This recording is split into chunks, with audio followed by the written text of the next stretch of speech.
Welcome everybody to those of you who joined us in Theatre 1. We're just going to have a bit of an active session today, so we're going to come to you with a few questions from time to time. I just want to make sure that everybody has their hands ready, you know, you can hear us and everything is clear. So I'm just going to start with a question. Anybody who has not been in my session yesterday, can you please raise your hand? That's good, that's excellent. Apart from you in the back, can you please leave? Thank you. Other than that, it's very good. Good. There will not be a repeat of the session from yesterday. We've got complaints about that. I'm going to practice smiling occasionally because I've been told I've got a miserable face. So if I do smile at you, I'm not being creepy. I'm just practicing, if that's okay. And if there's anybody wondering they'd like to join us, or anybody's just here just because they want to have the lunch, that's absolutely fine. The busiest one I saw yesterday was how to animate on PowerPoint. We will not be showing you how to do that today, just to make that really, really clear. Maybe we should. Well, maybe at the end. Right. Am I clicking? You are clicking. Oh, not I that pressed the wrong button. Aha. Right, so we're going to run through a few stories for you. We want to make sure that they make sense to you, so at the end of each we'll ask you if they resonate, if they sound familiar, and then we're going to take you through something else. And I'll take the first story. You can, yeah, absolutely. So 2 weeks into a new job, I get a phone call, said, listen, Joe, one of our instructional designers, he's just finished writing something, we need to publish it next week. Okay, there's a problem. Go on. Joe's on vacation, south of Spain I think it was, and he didn't leave a copy of the presentation, he built it all on his laptop, so it's there with him. Said, well, there's two options, can drive up to his house, break in, take the laptop, or I can go down to Spain. Option number two obviously is better. What do you want me to do? So I don't know if this has happened to anybody, obviously not with Joe and Spain, we keep those separate, but anybody run into a situation where you had somebody with their stuff on their laptop? Okay, so I see a few. Yeah, nods, yeah. Sounds familiar? Good. The next one, the no entry one, is basically a story that we had. Well, it's happened quite a lot of times where you're publishing some content for your stakeholders. They can't access that content until you've actually uploaded it onto your LMS because they just don't have the access privileges. Whether you've used Storyline or Articulate or Captivate, they don't have the software to be able to view it. So the problem you have is that you have to then publish it. They obviously then want amends to it. You have to then redesign it, rebuild it, republish it, and it just becomes this recurring loop of lots of work. Because that happened to a lot of people. I'm seeing a lot of nods as I was talking through that. Thanks for nodding, that's really good. But if you can stick your hand up as well, the other people at the back will see you nodding as well. That'll be really good. And it will also count as your workout, because if you think about it, you're going to come out of here extremely unbalanced. You've walked a lot, yeah, but this part hasn't done anything. So you've walked and you've looked. You need your hands to be active as well. Right, I'll take the next one. So how many of you have ever needed to update a piece of content that they've done with a bespoke supplier? You know, 6 months down the line, something has changed. You go down and say, listen, yeah, we need to change something. I go, I'm not sure we have the originals. We need to find them. That'll be very expensive. We may need to rebuild them. You go, okay, right. So I see, yeah, again, a few nods there. There's lots of nods, yeah. And I want to pick the next one because it's one of my favorites. And it's a pink square.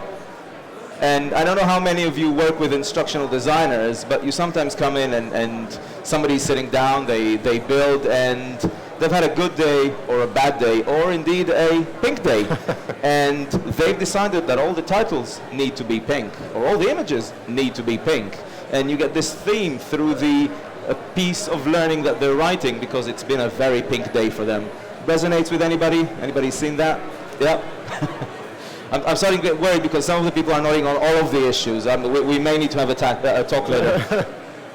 The next one is about our brand, really, O2 brand, and about every brand, really. I've worked for O2 15 years now. We've been demerged from BT Cellnet, so we changed brand. We were then bought out by Telefonica, so we slightly changed brand to a bit more green.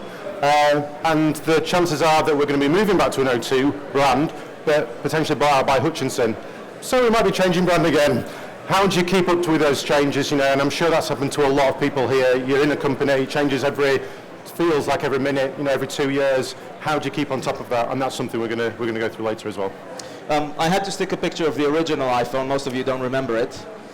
really. But that's another thing. You come up with something and then you need to change it. We spoke previously about the cost, but sometimes it's just not possible. 2 years down the line, the supplier has disappeared, or you don't know where Joe has ended up with his laptop, probably in Spain, and so on. How do you deal with that? I don't know. How do you deal with that? Well, are you going to tell me later? Joe. You're going to talk about technical difficulties as well. Absolutely. So technical difficulties is you've spoken to that bespoke content supplier or one of the instructional designers and they didn't publish correctly. Have you ever received a SCORM package or any other package and it doesn't actually work on your LMS or your delivery system or anything of the sort? Yeah. There's somebody crying in the back.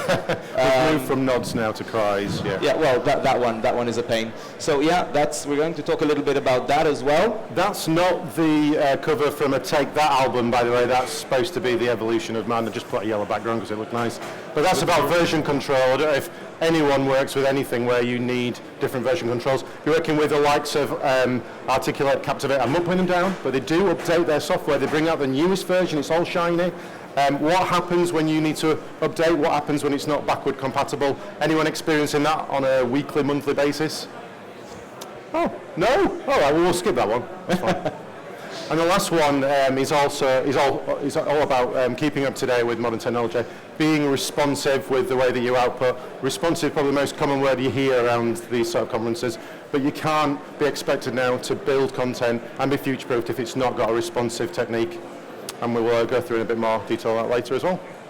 Cool. So we are, as you can imagine, a pretty big company. We have 7,000 learners, or 15,000 learners if you count all of our colleagues and franchisees and indirect employees. And we have these problems, or we had these problems on a regular basis. All of these stories are true. Apart from Joe, we've changed his face and moved him to Spain after this happened. But in general, all of those are things that we ran into at one point or another.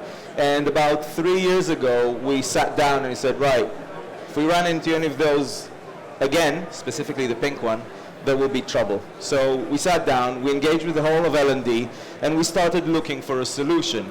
And we took a fresh look at it, saying, okay, so maybe we just need to get the same software for everybody, or maybe we just need to say that everybody needs to use a very long list of guidelines to build things.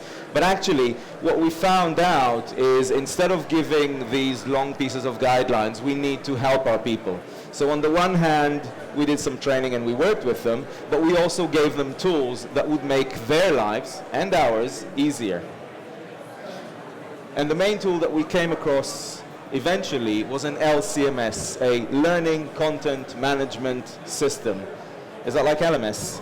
No, it's very different. It's very different. Okay. You need to explain that. Okay. So a Learning Content Management System essentially looks at the actual content you're building and breaks it up into nuggets. It allows you to compose and decompose anything that you're working with. And it allows you to build content, and it's digital content which doesn't have to be e-learning. It can be e-signs for those of you who are familiar with that. It can be even PDF documents. Some systems even allow you to create PowerPoint presentations and Word documents, but it does that from common building blocks which are on a web-based system.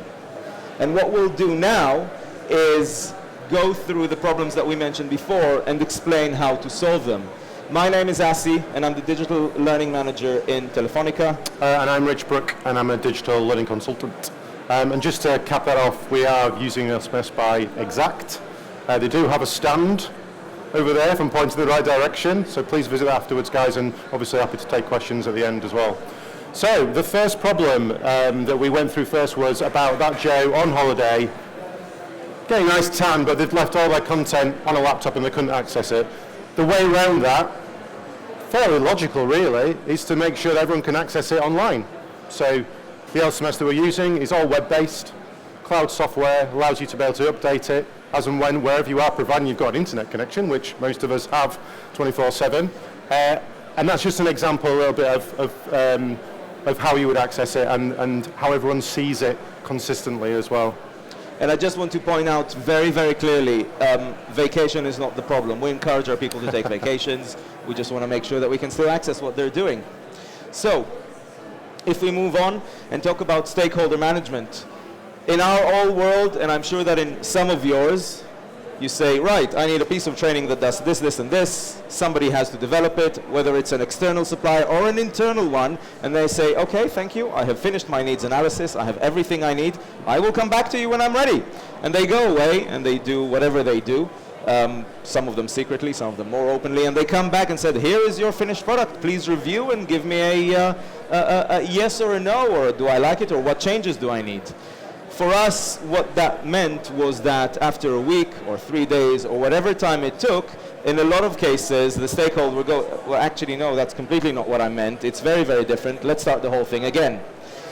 Because it's a web-based system, as you are building it, the stakeholders can access and review it. And we've actually had situations where on the first day it was designed, on the second day as we started to build, stakeholders came in and could see it being built. So actually the third screen, I think the concept you got is a little bit wrong. Can you change that for us? And that includes images, text, anything. Which means that what we're not getting is a sign-off. It's everything you've done up to here I'm happy with, but rather a true support and a true work with the stakeholder, whether it's the client or the training manager. This system here just shows you an example of how the content looks and the ability to review it in real time. Another thing that we've ran into with stakeholders is you get an email, can you, screen number 3, change item number 2? And you go back, item number 2, you mean the second paragraph? No, the second bullet in the third paragraph. Oh, okay.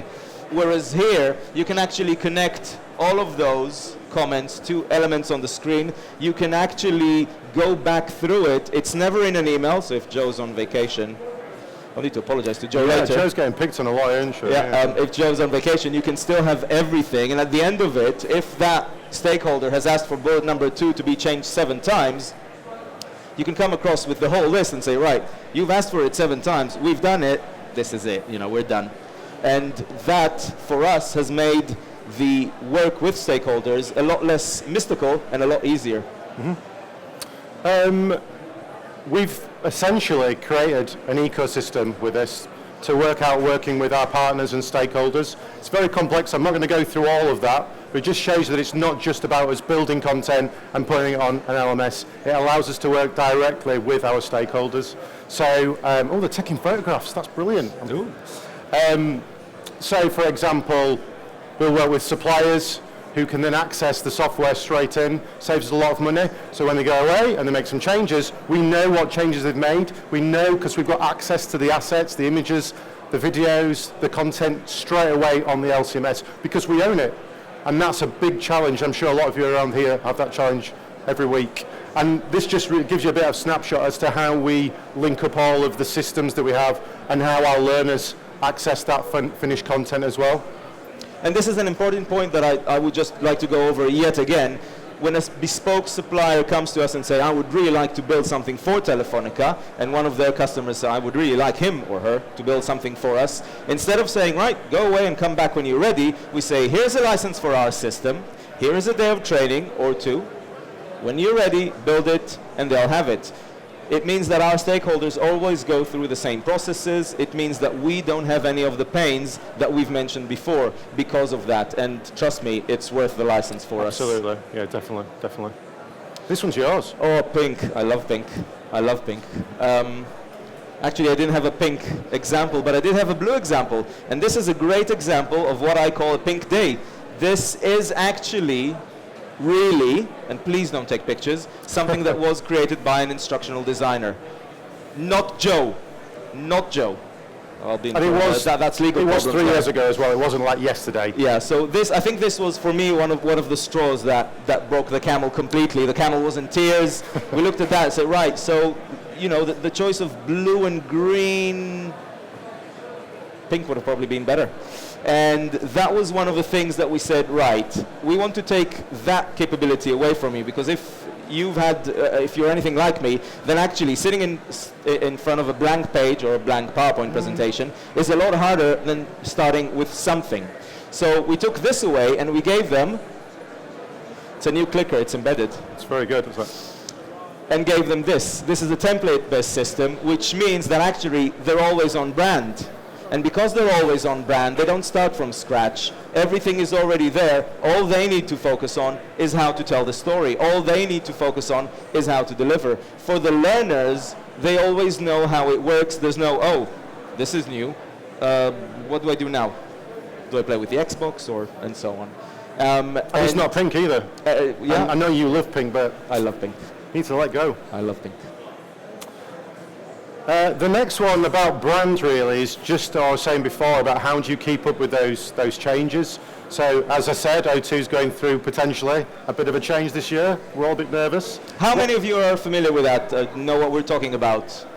Okay, so that's one. So O2 is in the process of being taken over by possibly a different company by the name of Hutchinson. If you followed the newspapers, then you'll know more than us. He's just cut through my joke, but what if it changes to OMG, which is what it feels like at the moment, to be fair. But even worse, what if they change the colour to green, or even pink? How do you keep up with those changes? You'd have to go through all of your thousands of content to make that change. The templates that you've built with that loving attention, you'll have to go back and change. So if you've got a position where you can change the skin or the template in one click, or 2 clicks, then it's going to save a hell of a lot of time and obviously a lot of money. As Asi said, that's one of the skins that we've used. We've also worked closely with Tesco Mobile, one of our partners. We just take the existing template that we've got, put the branding over the top, and they've got their own unique set of user experience screens, and it's very on brand. And it means as well that we can change it at the click of a button as well if they rebrand as well. So it's a real flexible, dynamic way of working. Should we move away from pink? It's not working. Oh, new iPhone. Ah, new iPhone. The other problem is, and I don't know what the rate of change in your industries are, but for us, if we're lucky, there's a new change every 3 months. Sometimes it affects things we've done, sometimes it affects new things we're doing. The pain, obviously, is when you have something and you need to keep it current. To keep it current for us means going through all those places and changing it.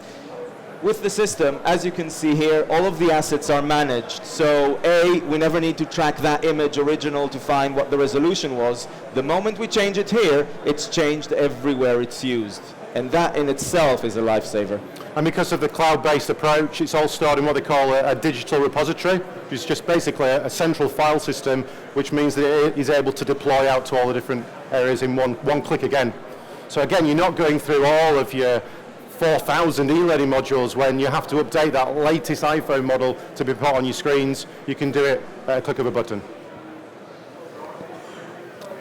At the click of a button. Ooh. Technical issues free. So we just wanted to, sorry. Yeah, so this is a snapshot really of all of the domains that we have available. So this allows all our partners, all our stakeholders to access the same content that we're accessing. Different privileges and different access levels, but it means we're all working to one system. And obviously that means that you get rid of all those technical issues, all those access issues that we mentioned before about people not being able to access the content, or you need to publish it to your LMS to see. You don't need to do that. You basically just access it on the cloud-based system and your stakeholders see it there, and they're seeing a replica of what they're going to be getting, which is obviously cutting out a lot of time and money as well.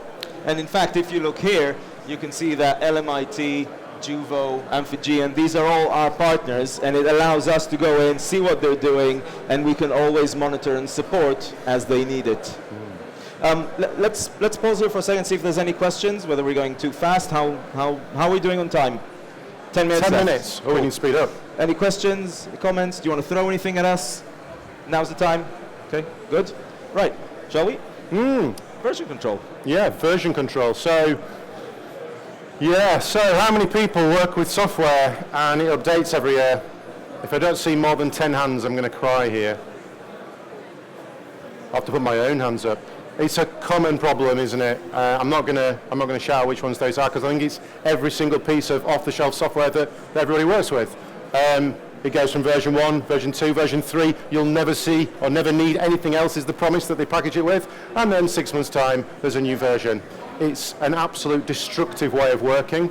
It completely puts a brick wall. It doesn't just stop you and slow you down. It completely puts you in reverse. And a lot of time, it's not backward compatible. So all that work you've done, building it in those formats, you can't reverse. You can't go over the old ground. You can't make changes. You have to start again. Why would anybody want to work like that? There has to be a better way, and this is it. The version control that we have within this, once you've got access to the system, everyone's got access to the system. It has an update, it updates by the cloud, and everyone then has access to the newest version. It's just a constant stream of way of improving and working, and obviously the best way and recommended way of working in the total end-to-end system. Anything to add to that? No, I think that's you've done it. You've nailed it. I've done it. Which brings us to multi-platform. So, yes. I don't know if you're aware of the fact, but some of you don't actually have laptops in front of you. 7 years ago, you all have laptops open in front of you doing email. You're doing that on your mobile, you're doing that on your tablets, and that's what we're seeing as well. Our clients, our learners, are moving away from computers, they're moving away from laptops, desktops, whatever it is, and they're moving to mobile, and they're moving to tablets. They're on the move constantly. How many of you still have content using Flash? Again, if I don't That's see more than I 10 expected, hands. I have to admit. One of the things that we found is all that legacy content, we wanted to move it to the different versions, and that was a pain in the neck. First of all, Flash doesn't work across the different platforms on the technical level. On the other level, all of the instructional designers said, we don't know how to design for mobile. We need a course, and we need a piece of e-learning about how to do e-learning for mobile. That's recursive. So what we did, instead of sticking with that, we went what is called responsive, which means, or responsive and adaptive, which means that your content, which looks like that on a tablet or a desktop, looks like that on the mobile. There's no special designing need, there's no special wizardry, it's all in the HTML. All of the content is pure HTML, it's pure web pages, and just by changing, just by adapting the different size of the screen, the images and the text realign themselves along the screen. What it means is that never can you hear, oh, I couldn't do that because I was traveling and all I had was my phone and it doesn't work on my phone, or it's too big for my phone, or it couldn't work. And so I think another thing as well is that there's so many different screen sizes away from mobile and tablets. In laptops, desktop computers, you're working with so many different browsers, you need a flexible and dynamic way. This allows that to do that as well. It allows to respond to the screen size that you're working on. So it's not just about the mobile, but it obviously gives you that added advantage. And future-proof as well. So, I think that's the end of our problems. It is. Sorry, almost. Almost. We spoke about stakeholder management. I think we mentioned that before. This issue of having comments and actually related to the contents. Mm-hmm. Yep. Yeah, that's just another example. Yeah, and if we move forward. So we just wanted to show you really an example of where we are now. So this is a project that we launched last year, and it just shows you how simple it is and what the finished product is. And we're all about simplicity too. We don't like to litter the screens with too much. This forces you in a way to make your screen simple and basic. At the end of the day, some of you might disagree with this, but your learners don't necessarily always want to see whizzy stuff flying around. They want to get to the content, they want to see it in a simple, clear form, and they want to move on and learn. And this is exactly what the system does. There is a delay because when I click it's... Okay. Okay, so what did we end up with? There are a lot of people who like the numbers, so we figured we'd put some numbers up. So here are some numbers. That's it. Yeah, that's good. Yeah, good numbers. We started looking back at what it looks like to build with the existing solution that we had, the LCMS, versus previously. And you know, we've been to the shows ourselves. Rapid authoring, it's the quickest, best way to build. But actually, what we found is not only do we have an improvement in quality. And no more pink. I don't really like pink. It's not a personal thing. But we actually end up with something that's faster. So if you look at the number of screen per days, the ratio that we've had is between 1.5 to twice the speed with the LCMS. In fact, one of the examples that we had, which I mentioned previously, is we had a piece of learning that we needed to build. We had 2 weeks to build it. And it was an internal project which was very, very important. And one of the owner of the project came along and said, right, so we just received the information from the client, from the partner, They want us to build this. We looked at it. It wasn't fit for purpose, and said, right, you have 2 weeks. You can either change the launch date. So, yeah, that'll be my P45. Okay. You can go externally and have somebody else build it and redesign it, or we can try and do it. So P45 obviously wasn't the best option, so we went down those two routes. We went to an external supplier and said, here is the piece of content we have from the partner. We need to make that into a piece of learning. We have 2 weeks, and it's not fit for our people, and they know it. Can you do it? So they came back and said, we're going to charge you £20,000 for that, but we're not going to do it because there's not enough time. Okay. So that left us with one option, and I'm going to be, can I be honest? I'll be honest, and Joe, well, you said yes, and 3 people, Joe, Rich, and myself. This isn't the same Joe as before. Not the same Joe as the Joe from Spain, yeah. Locked ourselves in a room for a week and completed that piece of learning. And the way we did it was we started to design on the first day, built on the second, and got approval running as we were doing it. So if you're asking, that's the speed, what about the money? Well, saved £20,000 in a week. Absolutely, yeah, and I think what was really important there was Joe was updating the content, Asi was actually on the LCMS building it, while I was uploading the multimedia to it, to link to it, so none of us had to be on the same place. We could work individually. We could have been in different rooms. We chose to be in the same room. I don't know why. We nearly killed each other, but at the end we were actually able to build the content in a very, very fast amount of time. Sadly, we don't save 20,000 every week. Any questions? Open the floor to questions. We have got, I think, a few minutes left.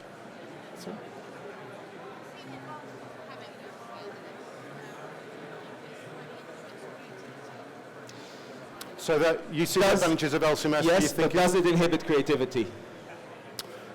Well, I don't think it does. I've come from a design and actually a traditional delivery and design background. So my first impressions of the design is, yeah, I want that uber creativity. I want a blank canvas, start from scratch. But the design technique and actually the need to actually focus on the content is where you get a real refreshed approach. So you're not thinking about, oh, I'll just align that text, or I'll just get the color right. You can be creative on the actual learning content itself, and it gets you to that point quicker. And I'll give you two more answers. One is, I remember my early days in university when PowerPoint came out, and every lecturer needed to get all the fonts, all the colors, and all the effects on every slide.